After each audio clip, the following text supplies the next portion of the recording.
I hoped you liked the time-lapse video I did yesterday. It was amazing that about 4 or 5 hours of carving um, was condensed into just over 5 minutes through the time lapse. So, but I'm happy with the way the angel turned out, and so by request, today I'm gonna start out talking about the the Dremel flex shaft. Okay.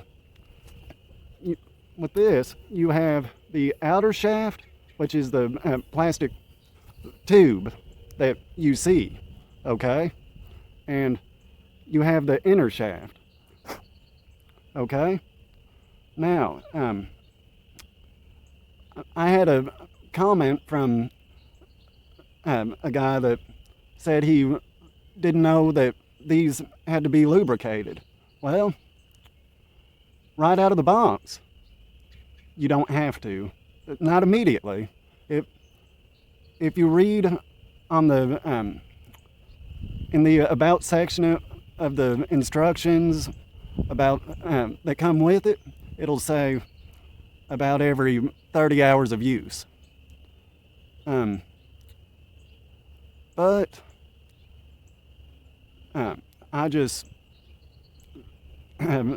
lube mine maybe once a week at the most, because you don't want to get too much grease in there, or else it'll start heating up. And I've heard stories of people that most likely have too much grease on their flex shaft, that it causes their flex shaft to way the hell overheat and then melt on them. Okay? So, actually, when you first get it, when you first take it out of the box, I recommend just this inner shaft here pulls all the way out, okay? And just take your finger and go along lightly all the way down. And to lubricate it, I don't currently have any wheel bearing grease, but all you need is a pinch of wheel bearing grease, and just do the same thing. And lightly, don't squeeze it, okay? But just all the way down, and you'll be good. All right? Because you don't want to get, like I said, you don't want too much on there, or else that grease will get hot from the friction and the speed of that inner shaft rotating, and that's when you could have problems with it. Okay? So you do what you want to do. I'm just giving you my 5 cents of thought on it, okay? All right, and next, I briefly talked about my new burrs that came yesterday, but I didn't quite get into detail about them. Yesterday I got the Kutzall Extreme Sphere burr. There's 2 sizes for the heads, okay? The head is, just to clarify, okay? The head is the part that you use for carving, okay? The shaft is the part that goes into your column, all right? Most Dremel rotaries take a 1/8 inch shaft, okay? So that's what mine takes. So when you order, make sure that whether you order the 1/2 inch head or the 1/4 inch head, make sure it's got the 1/8 inch shaft or whatever size that is recommended for your tool, okay? Stick to the size, shaft size recommendations for your tool. All this is listed in the pamphlet that comes with your tool, and the flex shaft is pretty easy to work with as far as shaft sizes. It will not hold the 1/4 inch shaft. But yeah, so now that's my spiel about that. All right, so now let's get to the carving, okay? What I'm going to do today is I'm going to carve a cross. I don't know how well you can see it like that, but okay, as you can see, it's going to require a lot of feathering. All right, and that's why I got my new burrs loaded up. I'm going to use them both today, and I'm not going to time-lapse this video, okay? I might speed it up just a little bit when editing, but not much. So, because these burrs are awesome for feathering, all right? And just in case you didn't already know, carver's term of the day, feathering, that's the removal of excess wood. All right, so now let's get carving.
Alright, so now I'm going to use the 1/4 inch burr to feather out the top corners here.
All right, guys. Well, that's the new burrs I got. The Kutzall Extreme Sphere burr, both the 1/4 inch and the 1/2 inch head. So, if you enjoyed this video, give it a like. If you haven't done so already, hit that subscribe button, and there's more videos to come. So until next time, y'all keep carving. And I love y'all. Y'all are awesome. And peace out.